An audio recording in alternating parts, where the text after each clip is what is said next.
चाहिँ किराकिरी नलाओस् भनेर चाहिँ उसले स्प्रे गर्दैछ यता दोस्तीले चाहिँ। ल वेलकम छ गाइज है मेरो अर्को नयाँ भ्लगमा। आज चाहिँ म तपाईँहरूलाई चाहिँ हाम्रो चाहिँ होइन यो खुर्सानी बारीहरू देखाउन चाहन्छु तपाईँहरूलाई।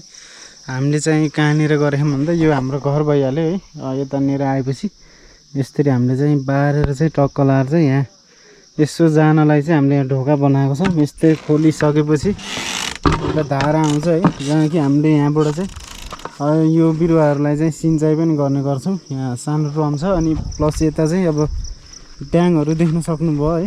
अनि खुर्सानीहरू लगाइसकेका छन् भनेदेखि अस्ति मैले तपाईँलाई चाहिँ 1G कटिङ पनि गरिसकेका छौँ कुनै कुनैमा भने, कुनै कुनैमा गर्नै बाँकी छ। अनि यता ठुलो गह्रो भइहाल्यो है। अनि यहाँबाट तलतिर चाहिँ हाम्रो चाहिँ यो टक्क खुर्सानी खेती गरेको बारी हो है।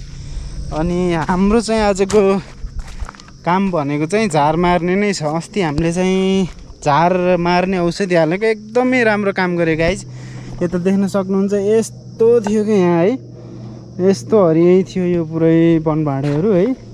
अनि टक्क तर यो झार मार्ने औषधि हाल्दा चाहिँ ख्याल गर्नुपर्छ गाइज है। हामीले चाहिँ यहाँ तर तलैबाट गरेको होइन भए पनि यो पुरै चाहिँ यो स्प्रेले के त्यो हावामा उड्छ नि त, त्यो कारणले गर्दा यो यस्तो यस्तो लगाएको बिरुवाहरू चाहिँ यता मासतिर चाहिँ सबै खाइदियो गाइज।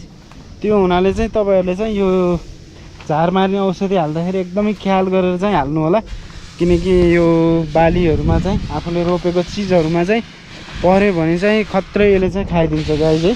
यता पुरै चिल्लै बनाइदियो बनाउनु त। आज पनि हामीहरूले चाहिँ टक्क लाएर झार मार्ने औषधि नै हाल्ने हो, किनकि उता ठुलो बारीहरूमा चाहिँ त्यो काल्नाहरूमा चाहिँ एकदमै धेरै मात्रामा घाँस पलाएको छ नि त। अब छेतेर पनि सकिँदैन। अब काट्नलाई चाहिँ अब यहाँ जोस गरिसकेपछि अब घरको मान्छेहरूलाई नि हामीले खासै चाहिँ यो बारीहरूमा छिर्न दिँदैनौँ क्या है। अनि त्यो कारणले गर्दाखेरि सो अब चाहिँ टक्क लाएर हामीले चाहिँ त्यो काल्नाहरूमा चाहिँ स्प्रे गरेर चाहिँ पुरै झार मार्नेछौँ आज, किनकि धेरै दिनपछि चाहिँ घाम लागेको छ, नत्र भने टोटली सधैँ पानी पर्ने हो होइन। अनि हामीहरूले चाहिँ अस्ति भर्खर लगाएको काँक्रा हामीले चाहिँ लट बाई लट लगायौँ। अहिले कोही काँक्राहरू यत्रो भएको छ होइन, यसरी यो घेरै पुरै लगायौँ। अनि कोही चाहिँ यत्रो भइसक्यो गाइज है। यो लोकल काँक्रा हो। अनि यता म देखाउँछु तपाईँहरूलाई, यता पनि हामीहरूले चाहिँ टाँडहरू बनाएर चाहिँ लगाएका छौँ। अनि यता देख्न सक्नुहुन्छ सिमीहरू छ, यता कोही काँक्राहरू पनि छ गाइज है। उसले चाहिँ यो फङ्गस नआओस् भनेर चाहिँ किराकिरी नलाओस् भनेर चाहिँ उसले स्प्रे गर्दैछ यता दोस्तीले चाहिँ। देख्न सक्नुहुन्छ भने यता यत्रो सानो काँक्रा चाहिँ म देखाउन चाहन्छु तपाईँहरूलाई।